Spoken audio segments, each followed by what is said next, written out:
Boa noite a todos. Boa noite. E a todas. Sejam todos bem-vindos de novo à nossa casa espírita. E hoje a gente tem o nosso querido amigo Walter de Oliveira Alves, que nos visita aos Estados Unidos e também nos presenteia com a presença na noite de hoje, com a sua palestra, com a sua contribuição ao nosso humilde trabalho. A gente tem alguns pequenos dados aqui que eu gostaria de ler do nosso amigo Walter. Eu reduzi um pouco aqui, como lá em Conérica ele reclamou um pouquinho que estava muito extenso, assim, tantos dados bons aqui de profissões e trabalhos, que para mim, para agariar isso tudo, deveria ser umas 3 reencarnações. O nosso amigo Walter de Oliveira é pedagogo, professor de Psicologia da Educação, Filosofia e História da Educação e Didática. Também é diretor do Instituto de Difusão Espírita desde 1974, antes de eu nascer. Ele já trabalhava, já era diretor. Mas a data você pode pular. Não, mas ele era diretor lá no mundo espiritual, gente. Onde trabalha na área infanto-juvenil, sendo coordenador do curso para evangelizadores, ministrado todos os anos desde 1985, aqui eu já tinha nascido, na sede do ID, em Araras, estado de São Paulo. Escreveu várias obras sobre educação, especialmente voltadas para o trabalho de evangelização da infância e juventude. Ministra palestras, seminários e cursos para educadores e evangelizadores. É um dos coordenadores do Grupo Internacional de Apoio à Evangelização e coordenador pedagógico do CID, Centro Educacional à Distância, no qual também ministra aulas online na área da educação pela internet. Ele escreveu várias obras, incluindo Deus, Nosso Pai, Educação do Espírito, Introdução ao Estudo da Pedagogia Espírita, Pestalozzi, um romance pedagógico, Prática e Pedagogia na Evangelização, volume 1, Prática e Pedagogia na Evangelização, volume 2 e volume 3.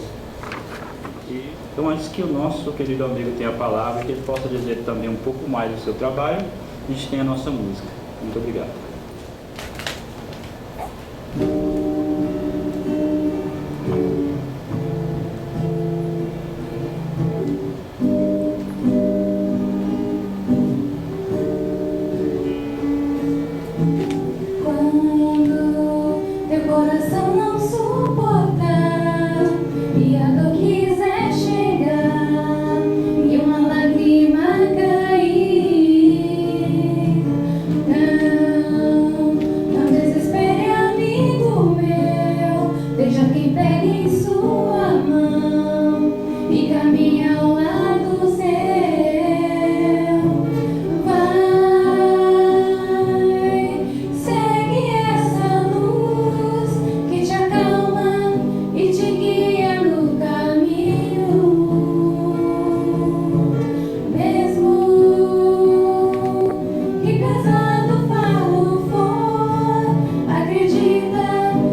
noite a todos.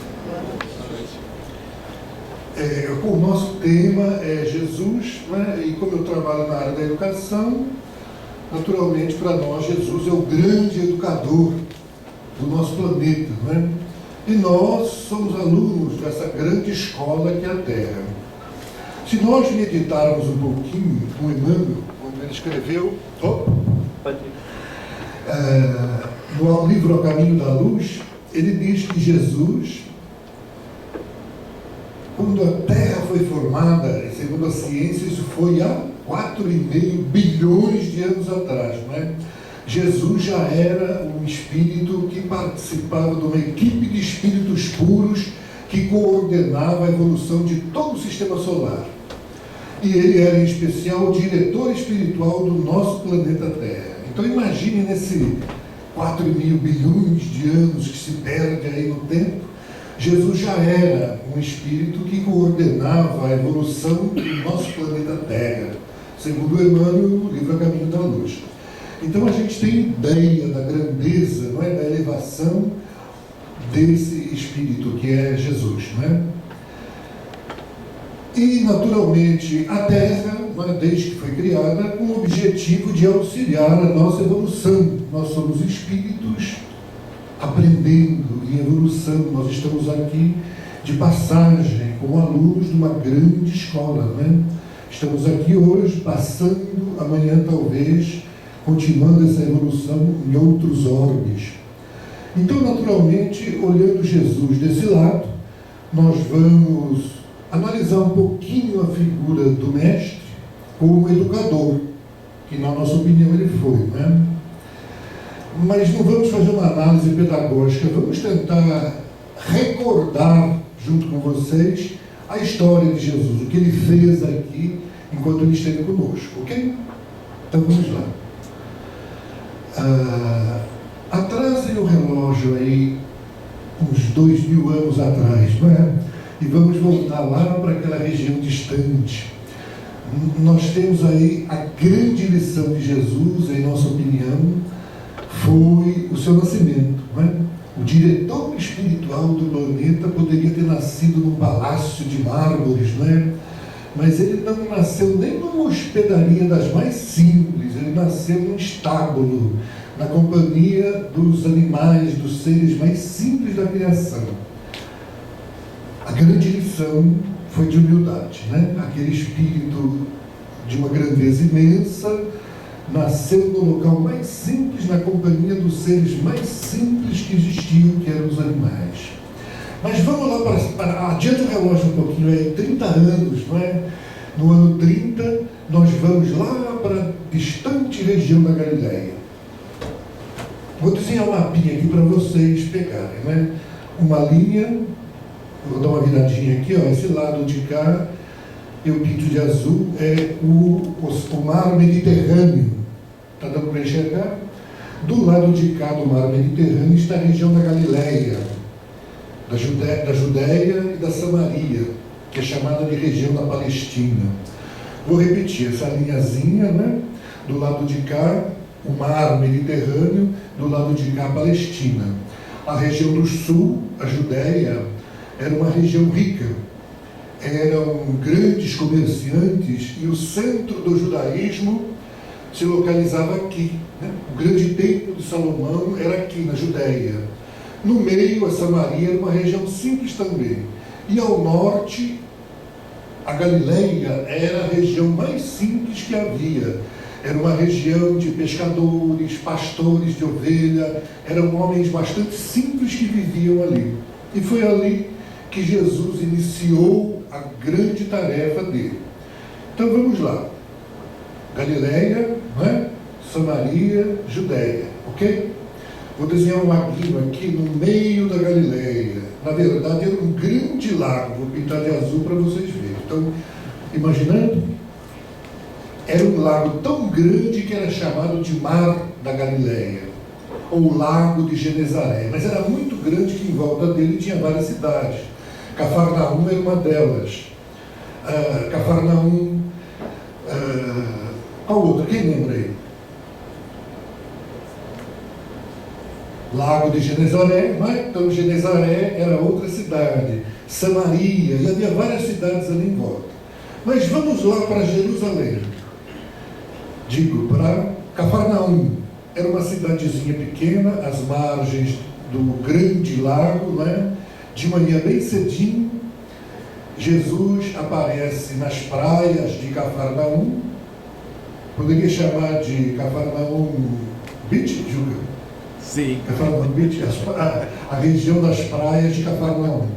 De manhã cedinho, Jesus aproxima-se de dois pescadores que estavam ali trabalhando com suas redes, né? E ele se aproxima de dois deles e diz assim: Simão e André, filhos de Jonas, venho da parte de Deus e vos convido a colaborar comigo na construção do reino de Deus na terra. Ele falou qual era a sua tarefa no mundo. Vou repetir: Simão e André, filhos de Jonas, venho da parte de Deus e vos convido a colaborar comigo na construção do reino.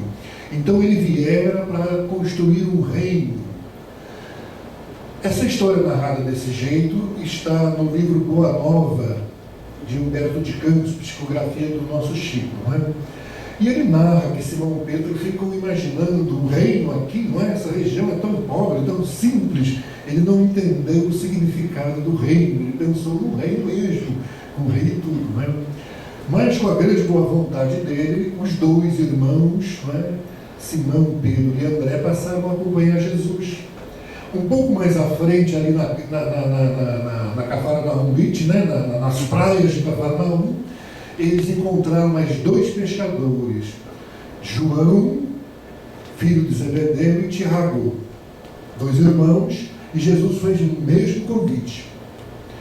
E os dois passam a segui-lo. Eles entram na cidade de Cafarnaum. Como é que é o nome agora? Cafarnaum Downtown, é isso? Entram na cidade, se fosse americano, aí ia chamar assim, né? Entram na cidade de Cafarnaum, passam em frente à coletoria de coletar impostos mesmos, né? Impostos que o pessoal pagava e ia para Roma. Eu imagino que eles gostavam, né? Os cobradores de impostos. Eles chamam o cobrador de imposto para fora, de nome Levi, e faz o mesmo convite para o Levi. E o interessante é que Levi via aquele homem pela primeira vez, e no entanto ele sente uma atração tão forte que passa a segui-lo, né?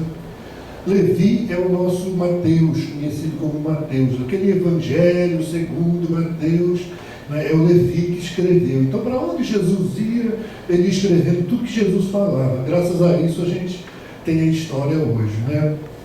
Então, praticamente naquela região de aqui em cima, né? Como é que chamava mesmo essa região? Não, Judéia embaixo. Aqui em cima era Galileia, era aquela região simples, humilde, pobre, né? Nessa região da praia, Jesus encontra ali os seus amigos todos, né? E ele passa então a fazer o quê? Como é que Jesus começa a sua tarefa de educador, na minha opinião, né? Ele veio educar o povo, não é? A ensinar o homem no seu processo evolutivo. Ele começa atendendo às necessidades básicas das pessoas. Então ele começa curando enfermidades. Eram muitos tipos, cegos, leprosos, paralíticos, que ele curava. E com isso ele foi ficando conhecido na época. E muitas foram as curas que Jesus fez. Algumas estranhas, outras mais estranhas ainda, né, para a época. Uma delas vocês devem conhecer, do paralítico. Ele estava na casa do Simão Pedro, dentro da casa, não é? Quando de repente um grupo sai lá de fora, um paralítico com cama e tudo, né? Eles não conseguem entrar, sobem em cima do telhado. Lembram dessa história? Eu só estou recordando com vocês, né? Tiram as telhas, o mantel de cima e desce o indivíduo com cama e tudo para baixo, né? Jesus olha para aquele homem paralítico das pernas e diz: filho, tenha bom ânimo, perdoados são os teus pecados. Naturalmente a multidão ali atrás começou a cochichar: mas quem é esse homem para perdoar pecado, né? Jesus percebeu o cochicho, né? E ele disse: o que é mais fácil dizer? Perdoados são os teus pecados, ou levanta-te e anda? Então ele diz para o paralítico: levanta, pega a sua cama e volta para casa. E não é que o paralítico levantou, pegou a cama e voltou para casa, né? A outra cura extraordinária, talvez, né, tenha sido um dia na cidade de Cafarnaum mesmo, morava ali um tal de Jairo. Ele era muito conhecido, muito amado na cidade, aquela figura assim bacana, né, que todo mundo gostava. E de repente a filha do Jairo está muito doente, à beira da morte. E os amigos do Jairo então lembram que ali Jesus estava por ali fazendo curas, né? Então aquele povão sai em busca de Jesus, né? Vamos ver se a gente acha, ele vem aqui e cura a menina. Alguns dias antes, longe dali, lá para as cidades do norte, havia também uma mulher que tinha um fluxo de sangue, uma hemorragia que não estancava. Ela já tinha gastado todo o dinheiro que ela tinha, não sarava, né? Estava anêmica, magra, né? E tinha pouco tempo de vida, né? Quando ela lembrou que na região ali da Galileia tinha um tal de Rabi da Galileia que fazia milagres para nós, entre aspas, né? E ela sai de lá então e vem para Cafarnaum, sabendo que era ali que ele estava vivendo. Mas no dia em que ela chega na cidade, era exatamente o dia em que a multidão estava procurando Jesus para curar a filha do Jairo. E quando ela chega, né, a multidão já tinha encontrado Jesus, estava levando Jesus para a casa do Jairo, aquele monte de gente em volta, né? E a mulher, quando ela chega, ela percebe aquilo, ela queria uma consulta, conversar com ele, ver se ele conseguia curá-la, né? Ela falou: nossa, não vou conseguir, né, conversar com ele, me aproximar. Mas ela teve uma ideia, ela pensou: se eu tocar nele, talvez eu me cure. E ela foi tentando se aproximar. E a multidão levando, arrastando, Jesus andando. De repente Jesus para e pergunta: quem me tocou? Ora, os amigos de Jesus espantados, todo mundo, né? A multidão bate daquilo, queria tocar, não é todo mundo. Jesus falou: não, alguém me tocou de modo especial, porque eu senti que de mim saiu virtude. E a mulher então estava ali atrás dele, né, tocando. Ela falou: fui eu, Senhor. Eu tinha uma hemorragia que não estancava, né? E eu tive a ideia de tocá-lo, que eu me curaria. Ela falou: e eu me curei. O fato de tocar em Jesus estancou a hemorragia que ela tinha. Aquilo foi um fato extraordinário na época, né? Hoje, pela doutrina espírita, a gente entende um pouquinho mais que nós, qualquer um de nós, irradiamos uma energia, não é? O próprio passe, o que é? A gente estende as mãos e irradia uma energia. Todos nós temos essa energia. Se nós buscarmos lá, recordando, na Gênese, a gente vai encontrar um capítulo chamado Os Fluidos. E ele fala então que os fluidos, quem já leu a Gênese, pelo menos um pedacinho, tem aqui, né, na biblioteca, livraria. Procurem lá, capítulo 14, os fluidos. E os amigos espirituais dizem que o fluido cósmico que está por toda parte, né, ele, e à nossa volta também, ele é neutro, não tem qualidade. O que dá qualidade aos fluidos é o nosso pensamento, o nosso sentimento, aquilo que nós irradiamos de nós.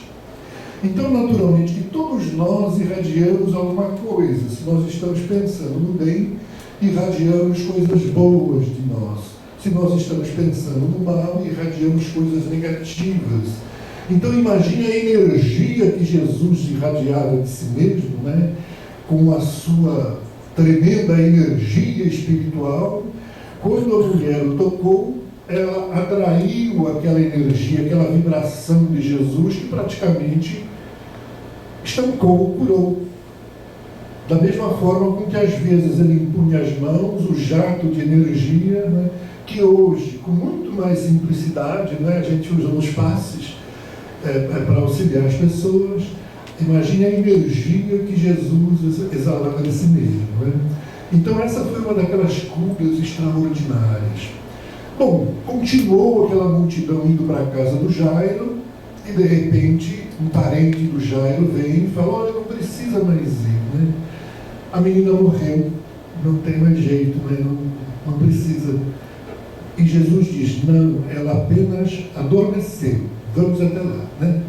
Ele vai, pede para a multidão esperar fora, entra ele os amigos, e ele diz para a menina: menina, levanta-te.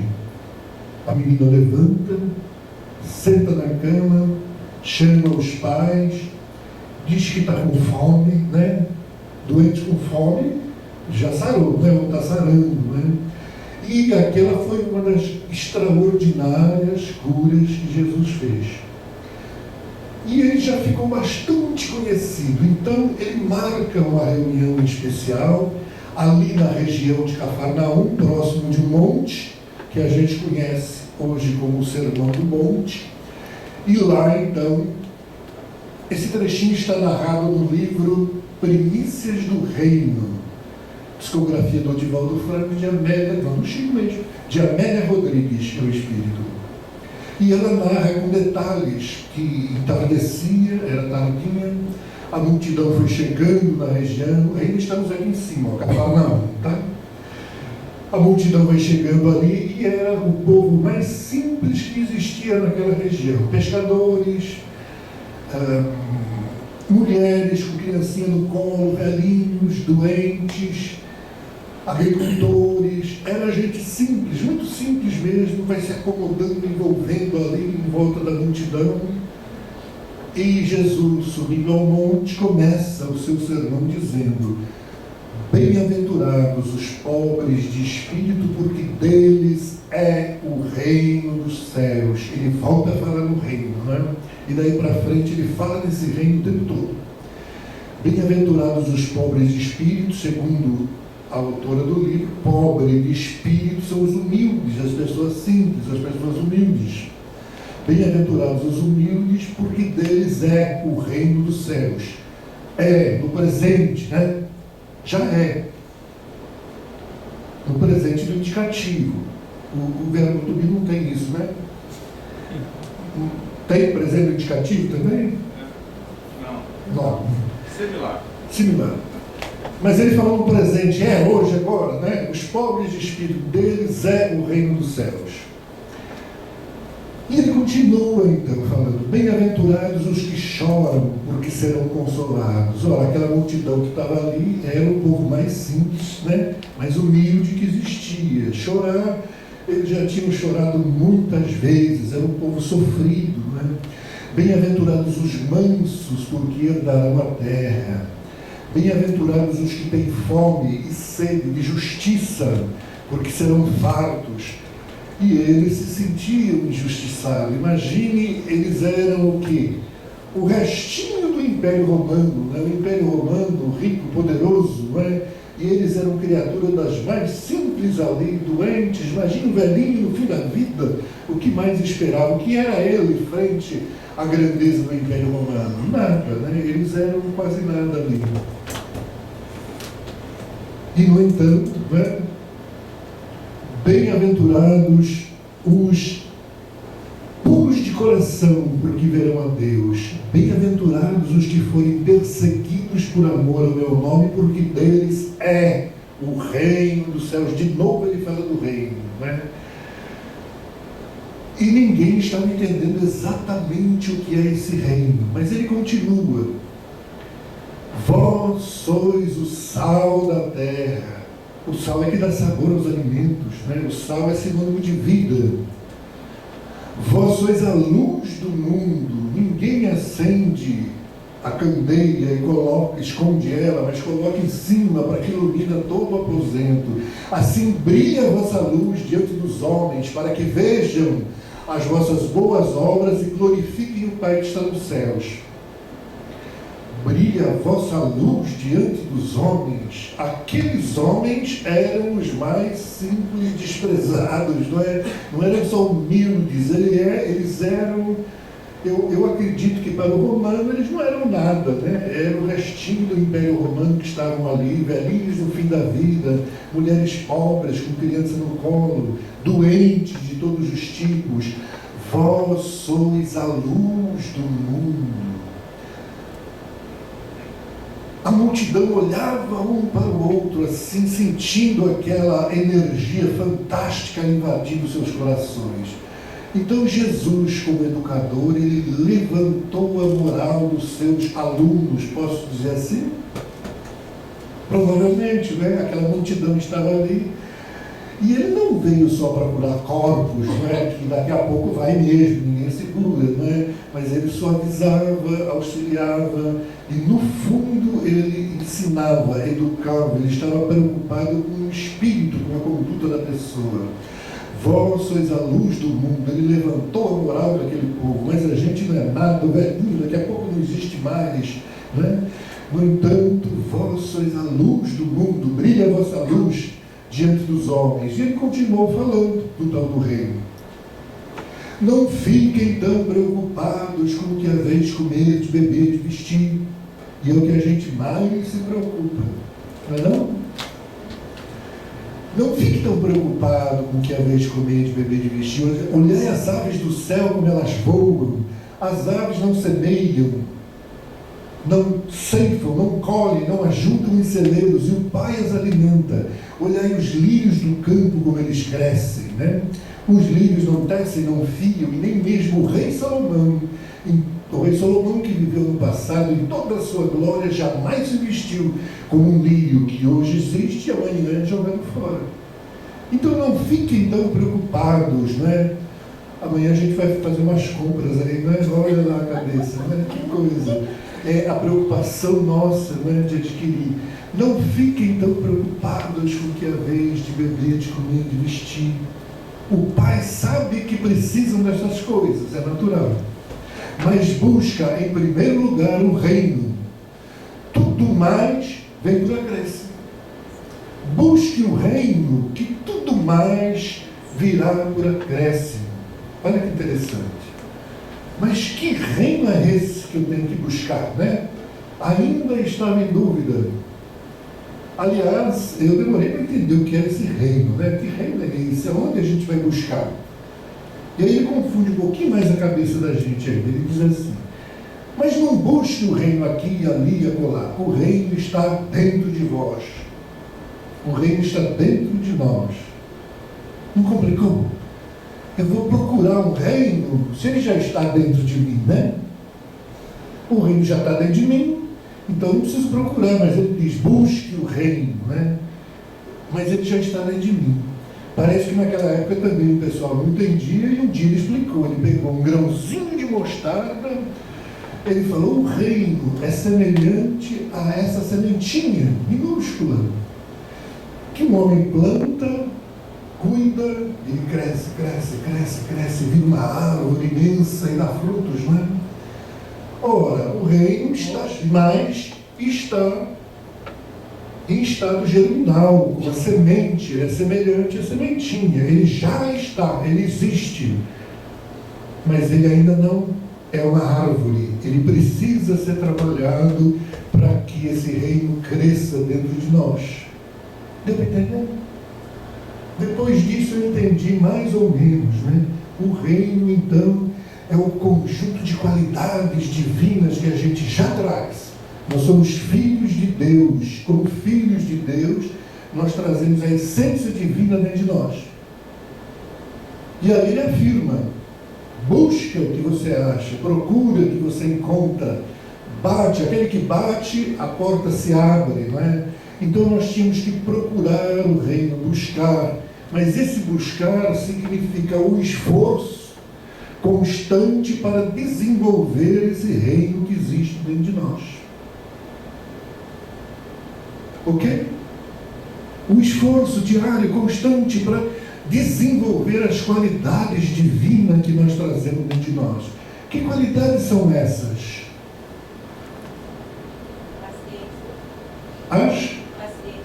Paciência é uma delas, né? Talvez uma das mais importantes. Mas Jesus foi longo, ele foi fundo quando ele diz, falando das qualidades que a gente iria desenvolver, ele diz assim: o que eu faço, vocês também o poderão fazer e ainda mais. E ainda mais, né? Pode ir lá ler o tal do Levi, né? O Mateus anotou isso aí, ó, Jesus falou. O que eu faço, vocês também poderão fazer e ainda mais. Quanto mais, aí ele extrapolou a minha cabeça, né? O entendimento. Ele falou assim: sede vós, pois, perfeito como o Pai é perfeito. Qual é o limite dessa evolução? A perfeição. Sede vós, pois, perfeito como o Pai é perfeito. Então, que importância tinha o velhinho que estava no fim da vida? Ele é um espírito, filho de Deus. Daqui a pouco ele renova-se no mundo espiritual, volta de novo, e essa evolução não tem fim, né? O homem doente, paralítico, não é? Isso é passageiro, isso é aquele momento, não é? Filho de Deus, nós somos, trazemos dentro de nós essa essência divina que, desenvolvendo, nós vamos chegar a um estado de perfeição, perfeição relativa, o que seja, né? Se abrirem lá o Livro dos Espíritos, na questão, quem me ajuda agora? Na questão 776, né? Na questão 776. Rapaz, tudo bem, nossa. Na questão 776 está escrito lá que o homem traz dentro de si, o homem é um ser perfectível, e ele traz dentro de si o germe, a essência dessa perfeição. O Livro dos Espíritos confirma, né, que nós trazemos dentro de nós o germe da nossa perfeição, do nosso aperfeiçoamento. E buscar o reino, ou a construção do reino que se refere a Jesus, é íntimo de cada um de nós, né? Esse reino estará na Terra quando nós, as criaturas humanas, desenvolvermos esse reino dentro de nós. E daí para frente, os seus ensinamentos eram essencialmente como desenvolver esse reino, né? E a essência desse desenvolvimento, qual é? O amor, né? Mas que tipo de amor? Veja que interessante. Quando Jesus começou a curar as pessoas, o povo ali do Sinédrio, da igreja da época, começou a ficar com ciúmes, né? Aquele homem estava roubando a clientela da nossa igreja, estavam seguindo ele, estavam deixando o judaísmo, que era a religião da época, para trás. Então eles estavam tentando pegar Jesus em alguma coisa para acusá-lo, né? Como no final acabou acontecendo.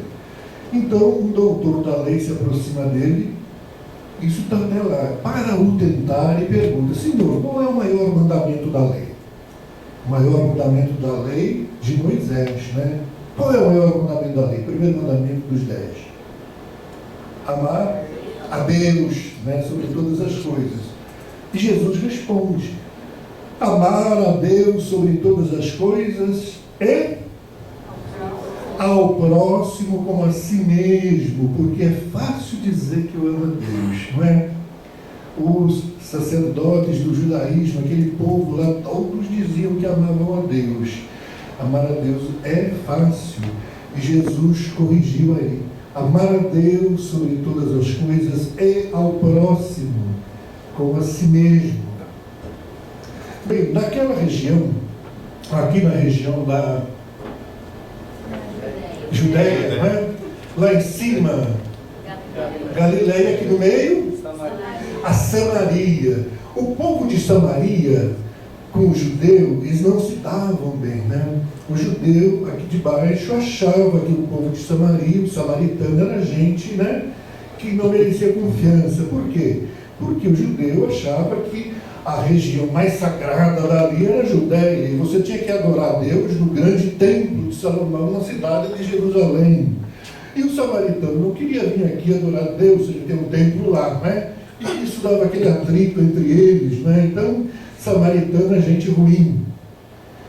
Então, voltando lá na história, quando o doutor da lei perguntou Qual o maior mandamento? Jesus responde: amar a Deus sobre todas as coisas e ao próximo como a si mesmo. Era o doutor da lei, um homem estudado. Ele pergunta: mas quem é meu próximo, né? Aí Jesus foi firme. Jesus contou uma história. Ele falou assim: havia um homem, né, que descia de Jerusalém para Jericó e caiu nas mãos dos ladrões. E ele ficou ali estirado no chão, né? E de repente passa um sacerdote. Jesus estava na frente do templo de Salomão, né? O doutor da lei ali, né? E ele fala: então passou um sacerdote, olhou para o homem, mas ele estava ocupado, passou de largo. Aí passou um levita que também trabalhava lá no templo, né? Passou e passou de lado. Passou um escriba, né? Passou e passou de lado. Aí passou um samaritano, né? O samaritano teve piedade daquele homem, desceu do seu cavalo, untou a sua ferida, né? O carregou até uma hospedaria, entregou lá e disse para o dono da hospedaria: olha, cuida dele, né? Que eu tenho um negócio a fazer, na volta eu passo por aqui e pago todas as despesas, né, que você tiver com esse homem. E ele deixou o homem ali acomodado, né? E foi fazer o seu negócio. Então Jesus vira para o doutor da lei e pergunta: na sua opinião, quem é o próximo do homem, né? Olha a cutucada dele, né? E o doutor da lei não falou o samaritano, ele falou aquele que teve piedade para com ele, né? Mas entendeu o recado, né? Entendeu o recado. Pouco importava se eu era doutor da lei, se eu era sacerdote, se eu era judeu, se eu era samaritano, né? O que importava é o ato de amar ao próximo. E foi isso que o samaritano fez. Ele amou o próximo. Não é um amor assim, amor, adoração, adoro você, ele precisa de mim, né? Eu passo de lado, não ligo. É aquele amor que auxilia, que estende as mãos, que ajuda, né? É o amor vivido, vivenciado realmente. Esse é o amor que Jesus pregava. E daí para frente ele vai quebrando os preconceitos que existiam naquela região toda. Um belo dia, Jesus sai aqui da Galileia, tinha um riozinho, né? O lago de Genezaré, o mar da Galileia, tinha um rio, descia toda essa região, aqui na região da Judéia, ele desembocava no, vou desenhar aqui para vocês, né? O mar morto, né? Muito salgado, ali não tem nada vivo ali dentro, né? Então, esse rio Jordão, ele ia lá do norte ao sul, tinha aqui uma estradinha, então Jesus pegou aquela estrada e vinha descendo. Ele vinha sempre da região da Galileia, aqui para a Judéia. Mas ele não vinha muito, não. Eu acho que ele gostava mais do povo simples lá de cima, né? Ele vinha pouco. Tanto que a última vez que ele veio aqui, o pegaram e condenaram e pregaram na cruz, né? Mas um dia ele vinha descendo e ele entra na cidade de Jericó. Era uma cidade no meio do caminho.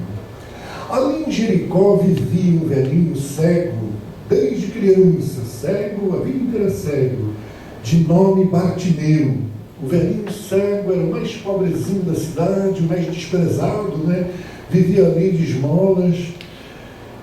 E quando Jesus está entrando na cidade, o povo já o conhecia, né? Foi formando aquela multidão em volta dele. O velhinho Bartimeu ouviu aquele barulho, perguntou o que é, disseram para ele que era um Messias, o Rabi da Galileia, e ele vai correndo, tropeçando e fala: Senhor, filho de Davi, tem piedade de mim. E vai andando: Senhor, filho de Davi, tem piedade de mim.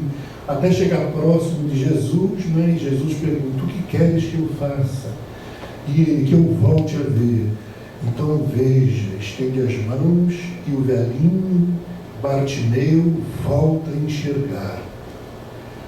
Nossa, aquela notícia explodiu, né? O povo continuou andando, mas a notícia foi antes, né? Foi espalhando lá para dentro da cidade, e lá na cidade também tinha um tal de Zaqueu, que era o chefe dos cobradores de impostos, né? Imagina como é que o povo gostava dele, né? Já não gosta de cobrador de imposto, o homem era o chefe dos cobradores de imposto, né?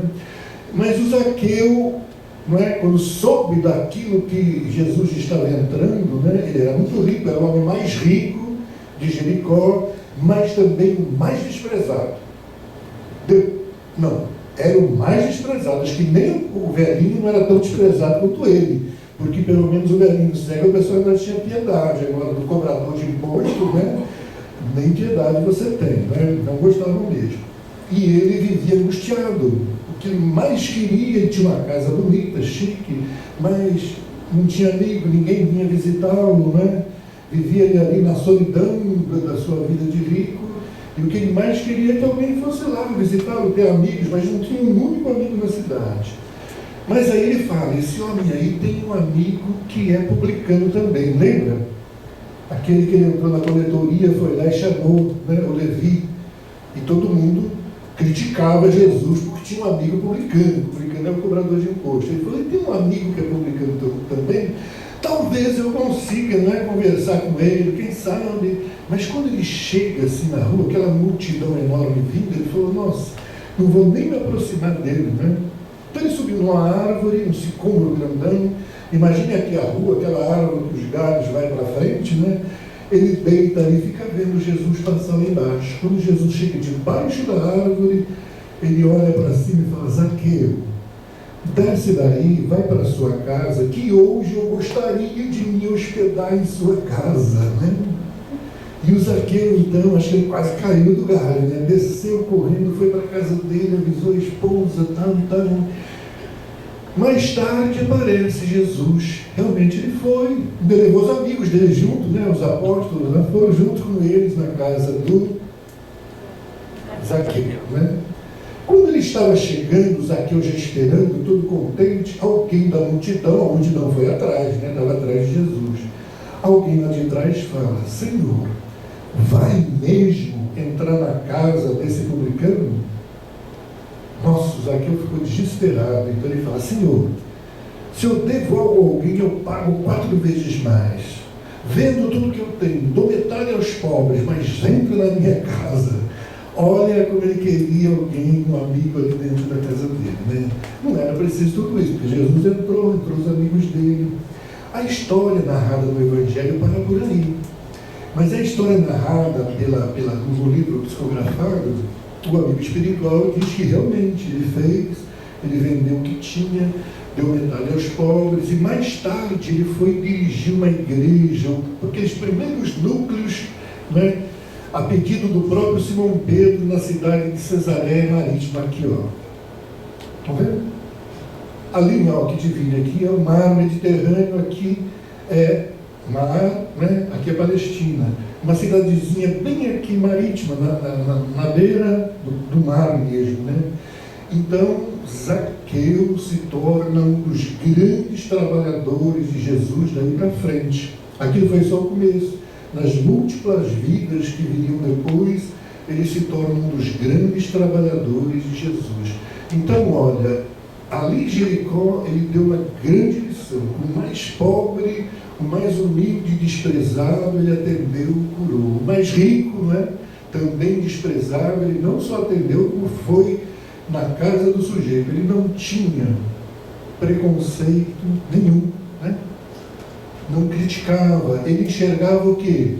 A essência divina que existia dentro da pessoa. Ele enxergava o Filho de Deus, ele enxergava o germe da perfeição, que se o indivíduo trabalhar, ele desenvolve essa essência divina. Para quê? O que eu faço, vocês também poderão fazer ainda mais. Eu acho que ele esqueceu de falar quanto tempo ia levar, né? Para a gente não desanimar, não é? Quanto tempo será que vai levar a isso? Quantas vidas, né? Mas é certeza que se a gente leva a sério os seus ensinamentos, a gente desenvolve essa essência divina que trazemos dentro de nós. Então, posso passar uns 5 minutinhos? Acho não. 5 minutinhos, eu vou um pouquinho, 10 minutinhos, tudo bem? Tudo bem. Então, praticamente, Jesus via o interior da criatura, ele não criticava, ele não via o defeito, ele mostrava incentivava as qualidades interiores, menos dos fariseus hipócritas, né? Porque um belo dia, aquele pessoal estava assim, entrou na casa de um indivíduo e os amigos de Jesus foram comer sem lavar as mãos, e lá veio a crítica: os seus discípulos não lavam a mão para comer, né? E Jesus deu a outra lição: não é o que entra pela boca que contamina o homem, é o que sai da boca, porque o que sai da boca vem do coração, né? É aquilo que você está sentindo, está vibrando. E depois, mais tarde, citando os sacerdotes do judaísmo daquela época, hein, gente? Não há crítica nenhuma aqui. Ele falou assim: fariseu hipócrita, olha que duro, né? Limpa o exterior do prato e não limpa por dentro? Limpa o copo por fora e não limpa por dentro? Ou seja, você é bonitinho por fora, mas por dentro, e ele é firme, ele falou, são como os túmulos caiados por fora, mas por dentro está cheio de ossos imundícios, né? Ele alertou o homem: não é a atitude externa, o lavar as mãos, né? Ou as atitudes externas que os fariseus da época faziam, mas é o que está dentro do seu coração. É aquilo que sai do coração, né? Aquilo que está dentro. Limpe o interior. Dá tempo ainda de contar uma última historinha fantástica para a gente entender a grandeza de Jesus, mas também em compreender a beleza que é a nossa vida. Porque, malgrado os erros que a gente tenha cometido lá para trás, nós somos filhos de Deus, esse caminho evolutivo está aberto para nós. Vamos lá em cima de novo, na região da Galileia, o lago, né, o lago de Genezaré, a cidade de Cafarnaum, Genezaré, e do lado tinha uma cidade chamada Samaria. Havia ali uma mulher que ela tinha um prostíbulo, como é que chama aqui nos Estados Unidos? Não sei. Prostíbulo era realmente aquele lugar onde os jovens vendiam seus corpos, né? E geralmente era para os mais ricos da época. Enfim, era a dona de um prostíbulo, né? Mas ela se sentia mal, angustiada, né? Chamava Maria também, Maria de Magdala, né? Era muito conhecida na região por ser dona daquele prostíbulo. E era chamado de a pecadora, né? E ela vivia tão angustiada que um dia uma das suas empregadas, que fazia limpeza lá, era um palácio, né? Chique, falou para ela: por que você não vai conversar com o Rabi, né? O Rabi da Galileia? E quem sabe ele não te ajuda? Porque ela vivia numa angústia que acho que hoje a gente chama de depressão, né? E também obsessão, porque diz na época que ela era obsediada por vários espíritos ligados àquilo ali que ela estava acostumada. Ela falou: não vou não, né? Ele é um profeta, ele vai saber na hora que eu sou, né? Falou: mas vai, ele é bom. E ela um dia resolveu ir, não aguentou mais a sua situação, pegou a sua barca, vamos lá para o laguinho de novo, né? Saiu do lago, né, na barca, parou na praia de Cafarnaum, a casa de Simão Pedro. Ela tinha a frente para a rua e o fundo para a praia, né? Ela para, desce, vai a pé, bate na casa de Simão, Simão abre a porta. Isso está no livro. E agora? Lembra? Ou é o Boa Nova, ou é Primícias do Reino. Ele conta em detalhes, Boa Nova. Maria de Magdala bate na porta, Simão Pedro abre, reconhece que ela é conhecida na região toda, e ela fala que queria falar com Jesus. Simão hesita, e Jesus lá dentro, sentadinho, fala: mande ele entrar, né? Ela entra, conversa com Jesus, Simão sai, mas o autor do livro narra a história da conversa, né? Os espíritos de vez em quando são, né? Conta até as coisas que, né, não devia contar, mas eles contam que a conversa dela era assim, a sua angústia, o seu desespero, o que ela sentia. E Jesus fala para ela: mas Maria, o coração de mulher é a coisa mais maravilhosa que existe, né?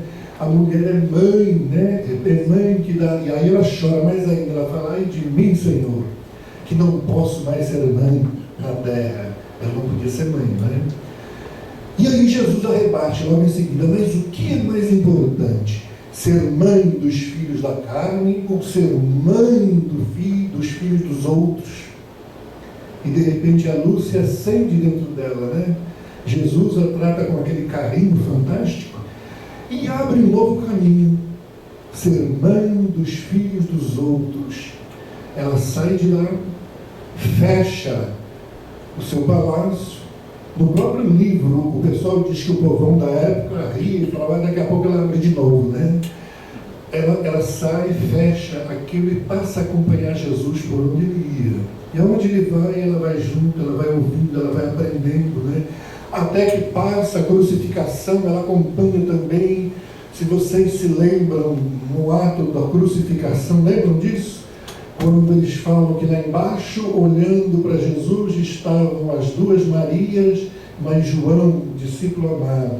Era João, Maria, mãe de Jesus, e Maria de Magdala, pecadora, que estava ali junto com a mãe de Jesus, né? Naquele momento terrível para ela, né? O tempo passa, ela quer ajudar as pregações, mas os discípulos ainda tratam por reserva. Então ela permanece ali na cidade de Jerusalém. E um belo dia chega um grupo de leprosos na cidade. O grupo de leprosos sai perguntando, ninguém queria saber dos leprosos, se afastava. Ela foi conversar com ele, eles queriam saber do Rabi, né? Que ele curava todo mundo, eles também queriam ver se curavam. E ela diz, mas vocês não souberam? Ele já foi preso, condenado, morto, não é? E eles querem que ela conte mais, né? O que mais que você sabe? Ela contou, no dia seguinte ela voltava, e todo dia ela vinha ali e contava uma coisinha, até que as autoridades viram aquele grupo de leprosos, daí expulsaram eles, colocaram eles no Vale dos Leprosos. Ali você entrava, mas não saía mais, na época não tinha cura, né? A lepra ali entrava para sempre. Ela vê aquela turma entrando, né? Ela não tinha lepra, ela para na porta, lembra das frases de Jesus, que ela poderia ser mãe dos filhos dos outros, e ela entra junto. E lá ela forma o primeiro núcleo cristão dentro do leprosário. Ela funda ali uma espécie de, o que seria hoje uma igreja, né? Um núcleo cristão, e todos os dias ela vai lá e fala, conta histórias de Jesus, da época em que ele era, e o grupo de leprosos vinham todos ali. Então ela virou uma das grandes trabalhadoras do Cristo dentro do leprosário, até que ela adquire a lepra, né? E quando ele estava para morrer, ela pede para sair de lá. Ela queria ir até um determinado local, se não me engano era visitar Maria, mãe de Jesus, né? Que elas chegaram a ser amigas. Mas no meio do caminho ela cai. Um grupo de cristãos, um casal de cristão velhinho, pega ela, leva para casa, né? Acomoda ela numa cama e ali ela desencarna. Quando ela fecha os olhos materiais, ela vê surgir em sua frente a figura de Jesus, com as mãos estendidas, e diz, Maria, muito amaste, perdoados são os teus pecados, vem comigo, e a leva, né?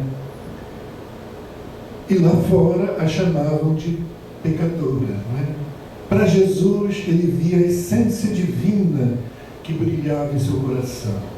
Então a gente lembra da frase de Simão Pedro, o amor cobrirá a multidão dos vossos pecados. Ou seja, não importa o que fomos, nós somos filhos de Deus, amados pelo Pai, criados por Deus para evoluir, para ser feliz. Na medida em que a gente coloca em prática as lições de Jesus, nós vamos deixando o nosso passado de lado, seja qual for. E o nosso caminho seguro é a evolução, é o crescimento. Sede vós, pois, perfeito, como o Pai é perfeito. O que eu faço, vocês também poderão fazer e ainda mais. E lá, no comecinho do Sermão da Montanha, ele exaltou a humildade. Por quê? Por que ele exaltou a humildade? humildade. Para terminar, já viram alguém que se acha, né, que já sabe tudo? Aquela pessoa, ela não aprende, concorda? Você vai numa escola, tem lá um professor, você acha que sabe mais do que ele, você despreza, né? Aquele que é humilde, como uma escola, quando você vai, você presta atenção, você sabe que não sabe, né? Eu vim aqui para aprender, eu não sei. Essa posição de humildade faz com que você absorva as lições possíveis que vinham. Como é que um romano que invadia as casas, a espada, conquistou o Império Romano, poderia entender alguém que disse: se alguém te bater numa face, vira na outra, perdoa os que te ofendem, ame até os inimigos? Não é difícil para alguém que tem uma cultura, né, de que está se achando, né, tal. Então, olha a profundidade das lições de Jesus. Brilha a vossa luz diante dos homens, para que vejam as vossas boas obras e glorifiquem o Pai. O que eu faço, vocês também o poderão saber. Não importa o que nós fomos, o que importa é o que está à nossa frente. Nós temos um universo à nossa frente de possibilidades criadoras, na medida em que a gente vai melhorando, se transformando, gradualmente, devagarinho, com paciência, mas a gente um dia vai chegar lá. Concordo? Obrigado, então, pela paciência, não é, de me ouvir. Obrigado.